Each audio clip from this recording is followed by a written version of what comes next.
అన్న నాకు ఒక్క హెల్ప్ చేయన్నా. బాగా విడాకులు అడగడానికి రీజన్ ఏంటో తెలుసుకో అన్న.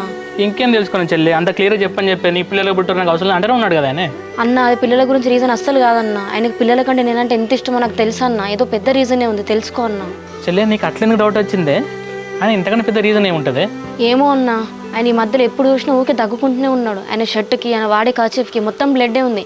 ఇదేంటి అని అడిగితే కోడింగ్ వచ్చినాం, దావత్ చేసినాం, రక్తం అంటిందని సాకులు చెప్పిండు. దాంట్లో అనుమానించలేము చెల్లి. బాగా పొద్దున్న లేస్తే దావట్లేదని తావడం తినడేనే. ఏ మేకకు వచ్చేటప్పుడు కొనుగోలు వచ్చేటప్పుడు ఆ రక్తం అంటేందేమో. ఈ ఖర్చీఫ్కు అంగికి రక్తం అంటే దీంట్లో అనుమానించాల్సిన అవసరం ఏమున్నది చెల్లి? అరే అన్న, నీకు చెప్పేది అర్థమైతలేదు అన్న. ఇక్కడ నుంచి పోయినప్పటి నుంచి నిన్నటి దాకా ఆయన తాగుడులేదు, దావతలేదు, ఏదో ఒకటి అబద్ధాలు చెప్తున్నాడు. నేను నమ్మని చెల్లి, ఆయన పక్క తాగే ఉంటాడు, దావతులు కూడా చేసుకుని ఉంటారు వాళ్ళు. అన్న గత 4 సంవత్సరాలకి చూస్తున్నా ఆయన తాగినప్పుడు ఎట్లుంటాడు, తాగినప్పుడు ఎట్లుంటాడు నాకు తెలియదా. ఆయన మొత్తం తాగుడు బంద్ చేసిండన్న, కానీ పేరుకి తాగుతున్నా అని చెప్తున్నాడు. అవునా అన్న చెల్లె? మరి ఇంత అబద్ధాలు చెప్పాల్సిన అవసరం బావకేమున్నది? అదే అన్న, నేను మారిపోయినా, మంచిగా చూసుకుంటా, జాబ్ చేసుకుంటా అన్నాడు. సంతోష్ కూడా జాబ్ చూడమని చెప్పిండట. ఇప్పుడు ఎందుకు ఇట్లా సడన్గా చేంజ్ అయ్యాడు? అవునా అన్న చెల్లె? మరి సంతోష్కి ఏం జరిగిందో తెలిసి ఉంటుంది అంటావానే? అన్న మనతో చెప్పని విషయాలు కూడా సంతోష్ని ప్రతి ఒక్క విషయం షేర్ చేసుకుంటాడు. ఏంటో సంతోష్కి తెలిసే ఉంటుంది. ఒకసారి ఫోన్ చేసి మాట్లాడన్నా. సరేనా చెల్లె, నువ్వైతే ఏం టెన్షన్ పడకు. నేను సంతోష్ ఫోన్ చేసి ఏం జరిగిందో తెలుసుకుంటా, సరేనా?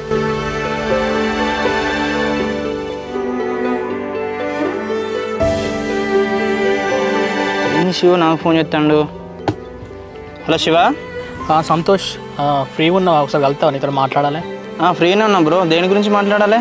మా బావ గురించే బ్రో. అసలు మా బావ ఎందుకు ఇట్లా చెప్తాను బ్రో? నాకైతే అసలు నిద్ర పడట్లేదు బ్రో అసలు. బ్రో మళ్ళీ నాతో ఏం మాట్లాడాలి బ్రో? అది మీ ఫ్యామిలీ విషయం, మీరు చూసుకోవాలని చెప్పినా కదా. సంతోష్, ఇప్పటివరకు అయితే నేనైతే వేరుగా చూడలే. నువ్వు కూడా మా ఫ్యామిలీ మెంబరే. సో మా బావ విషయం అన్నీ నీకు తెలుసు కదా. ఒక్కసారి ఫ్రీ ఉండగలవరాదు? బ్రో నన్ను కలిసి మాట్లాడినా ఏం యూజ్ ఉండదు బ్రో. మీకు ఏం తెలుసో నాకు కూడా అవే తెలుసు బ్రో. ఇప్పటి వరకు అయితే నువ్వు నాకు అన్ని విషయాలు చెప్పినావు. ఇప్పుడు నువ్వు గలవని అంటాను అంటే నువ్వు నా దగ్గర ఏదో దాస్తావు బ్రో.